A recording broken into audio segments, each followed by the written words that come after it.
Assalamualaikum warahmatullahi wabarakatuh.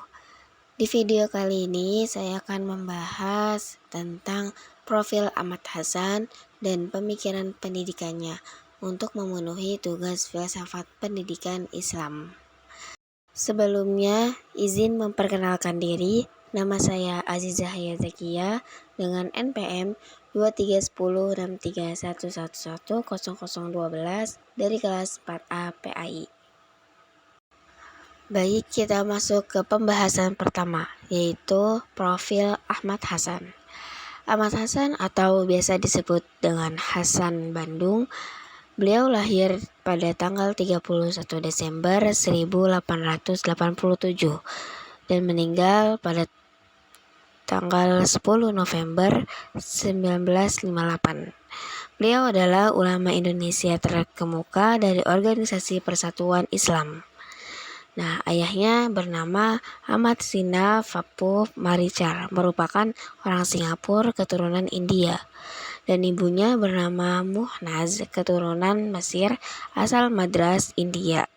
Ahmad Sina Fapuh Marichar atau ayahnya menikahi Muhnaz di Surabaya saat ia berdagang di kota itu. Sang ayah pernah menjadi redaktur majalah Nur al-Islam, sebuah majalah sastra Tamil. Selain itu, sebagai penulis beberapa kitab berbahasa Tamil dan juga beberapa terjemah dari bahasa Arab. Nah, setelah menikah, kedua orang tua Ahmad Hasan menetap di Singapura. Berikutnya ada karir pendidikan beliau. Ahmad Hasan adalah seorang tokoh pendidikan dan dakwah yang aktif di bidang keagamaan.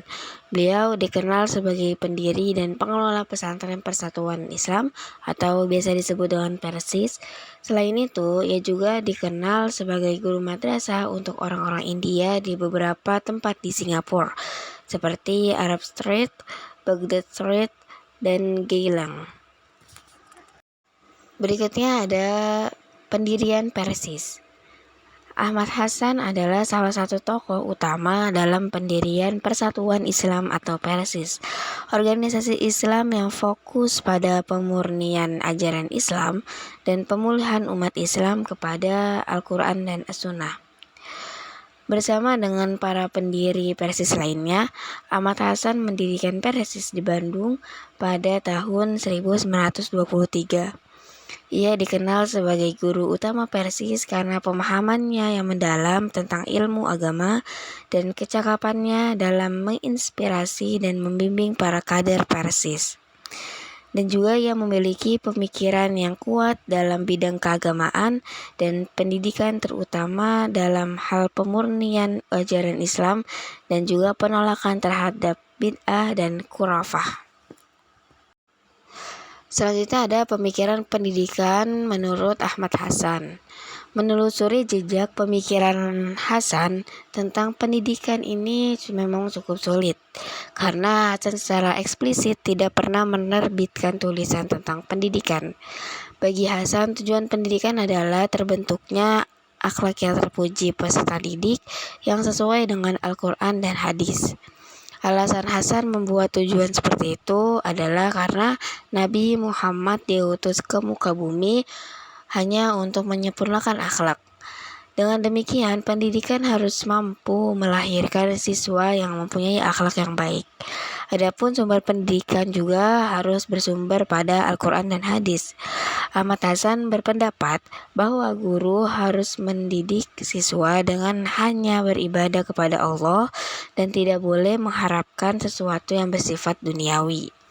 Selain itu, guru juga harus mempunyai keilmuan yang bagus dan telah mengamalkan ilmu-ilmu yang akan diajarkan kepada siswa.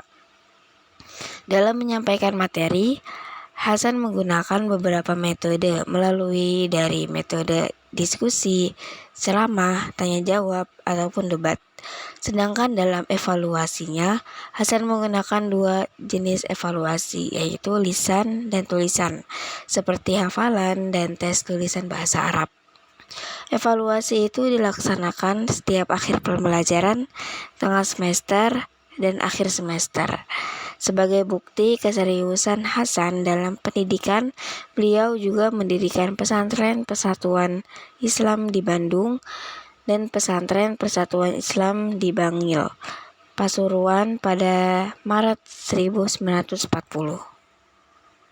Sekian materi yang dapat saya sampaikan.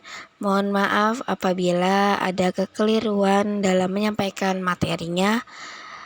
Terima kasih atas perhatiannya. Wassalamualaikum warahmatullahi wabarakatuh.